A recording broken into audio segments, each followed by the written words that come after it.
আম ফল হিসাবে কিন্তু খুবই জনপ্রিয়। এরকম পছন্দের ফল পৃথিবীতে দ্বিতীয় নেই। এমন কোনো জাতি নেই যার আম পছন্দ না। তাই একে সম্মান দিয়ে ফলের রাজা বলা হয়।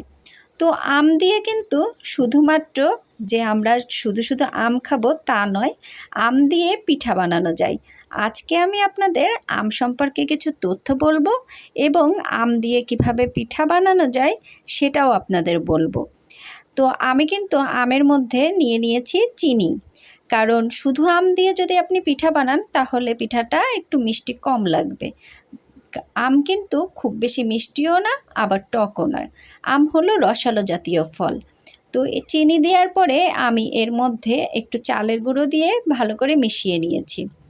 চালের গুঁড়ো দিতে দিতে আমার মনে পড়ে গেল এখন আমের মৌসুম চলছে। রসালো মিষ্টি এই ফলকে ফলের রাজা বলা হয়। মিয়ানমার, বাংলাদেশ ও ভারতের উত্তর পূর্ব এলাকায় সেই প্রাচীনকাল থেকেই এই ফলের চাষ করা হয়। প্রায় ৫,০০০ বছর আগে উপমহাদেশে আমের চাষ শুরু হয়।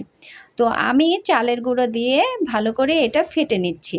জানেনই তো, পিঠা যত ফাটা হয় ততটাই টেস্টি লাগে।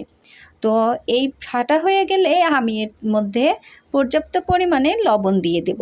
লবণ দিয়ে দিলেই কিন্তু আমার আমের তৈরি পিঠার একদম যে ডোটা সেটা কিন্তু মাড়া হয়ে যাবে। তো আপনারা কি জানেন যে পাকলে কিন্তু আম খাওয়া যায়, কিংবা কাঁচা অবস্থায়ও এটি কিন্তু আচার কিংবা চাটনি বানানো যায়। শত শত কিংবা হয়তো হাজার হাজার বৈচিত্র্যের আম রয়েছে, যার সবগুলো হয়তো আমাদের সুপার মার্কেটে পাওয়া যাবে না। এখন আম সম্পর্কে আমি আপনাদের আরও কিছু তথ্য বলবো। আমে রয়েছে শত শত জাত, বহু বৈচিত্র্যময় জাতের আম রয়েছে অঞ্চলভেদে, এমনকি রয়েছে স্বতন্ত্র জাতও।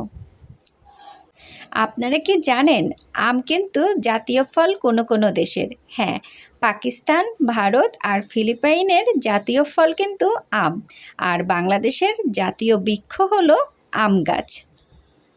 দক্ষিণ এশিয়ার দেশটিতে বছরে 18 মিলিয়ন টন আম উৎপাদন হয়, যা কিনা বিশ্বের মোট আম উৎপাদনের 40%। কিন্তু আন্তর্জাতিকভাবে বাণিজ্যে 1%-এরও কম আম তারা যোগান দেয়। বেশিরভাগ দেশটির অভ্যন্তরীণ চাহিদাতেই লেগে যায়। আম উৎপাদনের দিক থেকে এরপরেই চীন এবং থাইল্যান্ডের অবস্থান।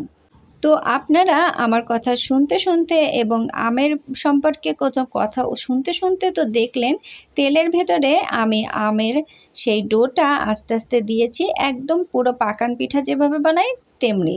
তো আমার আমের পিঠা কিন্তু একদম তৈরি হয়ে গেছে। আপনারা ধৈর্য সহকারে আমার ভিডিও দেখেছেন, একটা সাবস্ক্রাইবার করে দিয়ে যাবেন।